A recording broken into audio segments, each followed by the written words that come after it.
Grazie.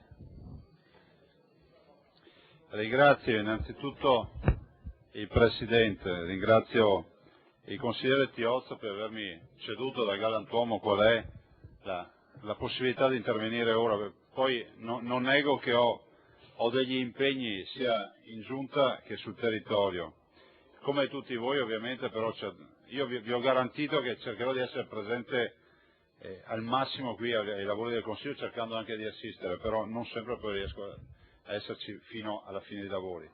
E ringrazio ovviamente il consigliere Pettenò per aver chiamato gli altri consiglieri. Io ve la faccio molto breve. Ah, sei nato te. Grazie, ringrazio anche il consigliere Franchetto. Guardate, io esprimo alcune considerazioni e perdonatemi se faccio questo discorso a braccio, mi sono segnato alcuni dei punti ascoltando un po' tutti i vostri interventi. E innanzitutto direi di iniziare, che non è fatto, come si può dire, di servilismo, con il ringraziamento, perché comunque questa proposta che voi fate ci dà anche l'opportunità di discutere un momento, come si direbbe, topico, di cosa significa poi la crisi per il nostro territorio. Ben venga questa discussione, io spero che i giornali non la registrino come l'ulteriore ennesima discussione sterile e spero possa diventare, questo è un appello che faccio ai gruppi di maggioranza ma anche di minoranza, l'occasione magari per la prima volta, magari sarà l'unica, spero di no, di fare un documento unico. La crisi dovrebbe essere qualcosa che si affronta in maniera trasversale, in maniera politica, lo si evince un po' da tutti i vostri ragionamenti. Penso che l'ideologia qui può star fuori da quest'Aula, perché comunque chi perde il posto di lavoro non ha colore politico e tutti, chi dall'opposizione e chi dai banchi del governo, è chiamato a rispondere anche con solerzia, visto e considerato che questo Veneto perde 75.000 posti di lavoro da inizio della crisi, 120.000 persone oggi sono disoccupate, 37% dei disoccupati sono immigrati. Tutti un po' voi oggi avete toccato il tema delle badanti, dell'immigrazione, prima i veneti e quant'altro, ma questi sono i dati concreti. Oggi la disoccupazione vale 5,6%. Non è che noi dobbiamo dire che questo è il disastro, la fine del mondo, è l'ecatombe, perché magari se guardiamo le comunità internazionali e la storia dei processi del mercato del lavoro ci dicono che un 5% si potrebbe anche ritenere fisiologico, ma per i benchmark che avevamo noi, per il livello e lo standard qualitativo del mercato del lavoro che avevamo, qualche scossone ce l'abbiamo. Quantomeno non siamo abituati. Vedo due dati che ricordo, 1189 pratiche di apertura di pratiche per processi di crisi. Poi l'efficiente assessore Donazan, altrettanto efficiente assessore Coppola saranno qui a seguire e io spero anche intervenire per i temi di loro competenza. C'è anche l'assessore Ciambetti che poi immagino rispetto al bilancio è qui a disposizione per eventuali altre spiegazioni. Guardate, io ho origini umili, vengo dal popolo e conosco i valori del lavoro e della solidarietà, valori che tutti noi conosciamo.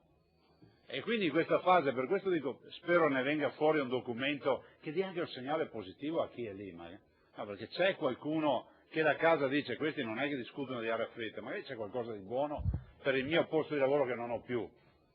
Cioè rendiamoci conto che comunque quando si convocano questi consigli, che non hanno un valore filosofico, che non è che si discute di aria fritta come vi ho detto, comunque creiamo aspettative, perché è stato annunciato il Consiglio, ben venga questa vostra proposta. Il consigliere Franchetto prima diceva, ma quantomeno abbiamo fatto scaturire una conferenza stampa, io pregherei di non vederla proprio così in maniera minimale, perché la conferenza stampa è un fatto di dati sull'occupazione, però ben venga, però attenzione, abbiamo creato aspettative, c'è almeno un Veneto che si aspetta qualcosa da questo Consiglio.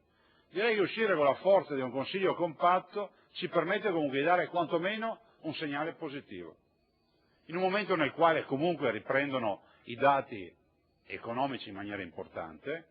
Dobbiamo dire ai cittadini che la fase importante, pesante di recessione comunque l'abbiamo già passata, non l'abbiamo esaurita ma l'abbiamo già passata.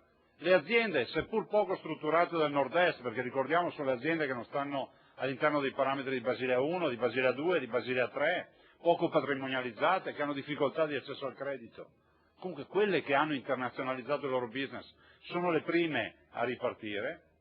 Ha ragione Pettenò quando dice, mutuando le mie parole ovviamente, ha ragione Pettenò quando dice la manifattura, sicuramente c'è la green economy, consigliere Puppato, 10 miliardi di valore a livello nazionale, quasi una miliardata in Veneto, un parametro da aumentare secondo i dettami comunitari dal 5,2% al 17% nel 2020.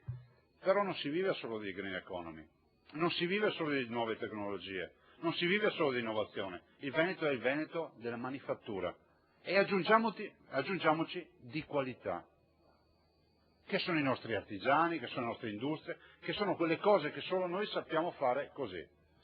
Questa è la visione a 360 gradi che noi vogliamo dare. Ovvio che ci siamo trovati in una crisi, qualcuno di voi, forse Pettenò ancora, però ti ho già citato troppo, e forse Franchetto lo diceva, noi ci siamo trovati impreparati.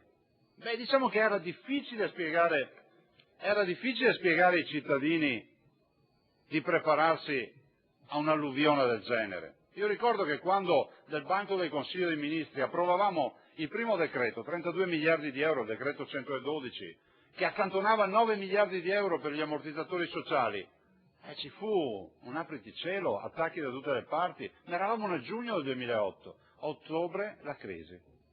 A ottobre poi c'è stato prima il crollo della Lehman Brothers, tutto il discorso della crisi. Avevamo la difficoltà durante quell'estate a spiegare ai cittadini di rallentare, che so, sulle speculazioni in borsa, sull'acquisto di derivati, sui titoli tossici, perché ancora c'erano molti cittadini che non ci credevano. Abbiamo ragione quando diciamo che lo stress test e molti enti locali, grazie consigliere Laroni, che poi anche questa è la verità, perché poi questo governo si è anche occupato degli enti locali che hanno in pancia o avevano in pancia i titoli tossici. Non potevamo prepararci alla crisi, perché la crisi, mi si perdoni l'esempio, è come quello che è accaduto e accade spesso con le grandi folle, no? Con le grandi folle. L'abbiamo visto a Duisburg 2 giorni fa, cioè i grandi movimenti di piazza che poi danno anche morti, come è accaduto a Duisburg, alla Mecca, piuttosto che allo stadio Israele, cioè non si controllano, perché quelli sono grandi movimenti non prevedibili e che comunque devono avere il loro sfogo e poi, come dice qualcuno, dopo il caos c'è un nuovo ordine. Abbiamo rischiato il default con la Grecia, avrebbe significato la fine dell'Europa. L'Europa, e vediamoci il primo dato positivo, ne esce forte e rafforzata da questa crisi, ne esce una vera realtà europea. L'Europa ha messo veramente in discussione e alla prova la sua forza da un punto di vista politico e della politica economica. Questa crisi ha rischiato di avere come primo, ovviamente come prima vittima, direttamente l'istituzione europea. Il default del Portogallo, la necessità comunque di far fronte ai bilanci europei. E noi ci troviamo di fronte a una crisi che affrontiamo, qualcuno ha ricordato la manovra, affrontiamo con una manovra da 24 miliardi e 9. La stessa manovra che è stata chiesta alla Germania per 80 miliardi di euro, alla Francia per 100 miliardi di euro, manovre che vengono chieste dall'Europa per far fronte ai bilanci europei. Non sono manovre che inventano gli Stati membri, manovre concordate in sede di Ecofin, manovre concordate a livello comunitario. La crisi, l'altro dato positivo che io vorrei portare qui alla discussione, e me l'ero segnato prima ascoltando i vostri interventi, ci dà comunque un'opportunità, che è quella del cambio di marcia.